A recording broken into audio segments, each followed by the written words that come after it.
नमस्ते दोस्तों। खलील जिब्रान का जन्म 6 जनवरी 1883 को लेबनान में हुआ था। जिब्रान 12 वर्ष की आयु में अपने परिवार के साथ बोस्टन जा बसे थे। खलील जिब्रान अरबी, अंग्रेजी व फारसी के ज्ञाता थे। वे दार्शनिक और चित्रकार थे। अपने चिंतन के कारण उन्हें समकालीन पादरियों और अधिकारी वर्ग का कोपभाजन होना पड़ा।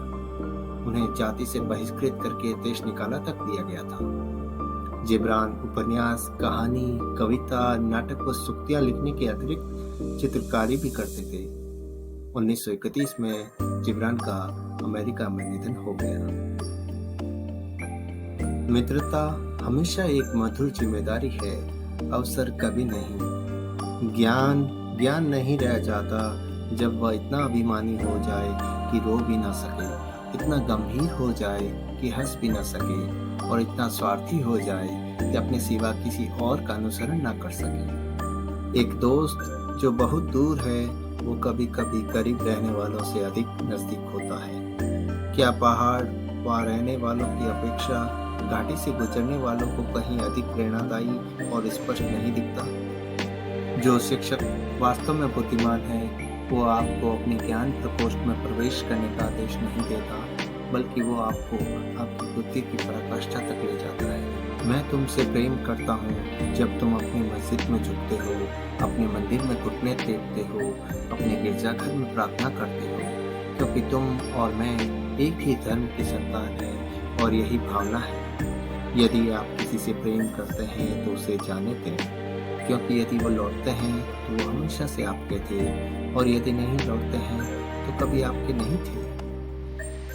आप कैसे जीते हैं, ये जिंदगी आपको क्या देती है, इससे अधिक आप अपनी जिंदगी को क्या नजरिया देते हैं, इस पर निर्भर करता है। जितना आपकी जिंदगी में क्या हुआ, इससे अधिक जो हुआ उसे आप कैसे देखते हैं, इस पर निर्भर करता है। आपके बच्चे नहीं हैं, वे जीवन की खुद के प्रति लालसा के पुत्र पुत्रियां हैं। वे आपके द्वारा आए पर आपसे नहीं आए, और हालांकि वो आपके साथ हैं पर फिर वे आपके नहीं हैं। थोड़ा ज्ञान जो प्रयोग में लाया जाए वह बहुत सारा ज्ञान जो बेकार पड़ा है उससे कहीं अधिक मूल्यवान है। मुझे उस ज्ञान से दूर रखो जो रोता ना हो, उस दर्शन से दूर रखो जो हंसता ना हो, और उस महानता से दूर रखो जो बच्चों के सामने सर न झुकाता हो। कष्ट सहकर ही सबसे मजबूत लोग निर्मित होते हैं, सबसे महान चरित्रों पर घाव के निशान होते हैं। जब आप खुश हो तब गहराई से अपने हृदय में देखिए, और आप पाएंगे कि जिस चीज ने आपको दुखी किया था वही आपको खुशी दे रही है। जब आप दुखी हो तब फिर अपने हृदय में झांकिए, और आप देखेंगे कि असल में आप जिसके लिए रो रहे हैं वही आपकी खुशी रहा है। जब हम सलाह के लिए एक दूसरे की तरफ देखते हैं तब हम अपने दुश्मनों की संख्या घटा लेते हैं। जो सही है वो लोगों के दिल के करीब होता है, लेकिन जो दयालु है वो भगवान के हृदय के करीब होता है। यदि कोई और आपको चोट पहुंचाता है तो हो सकता है आप उसे भूल जाएं, लेकिन यदि आप उसे चोट पहुंचाते हैं तो आप हमेशा याद रखेंगे।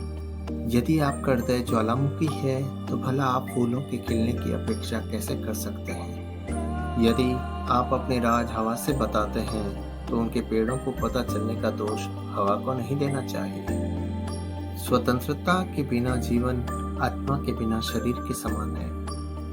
दुख महज दो बगीचों के बीच की एक दीवार है। सपनों में यकीन करो, क्योंकि उन्हीं में अनंत का द्वार छिपा है।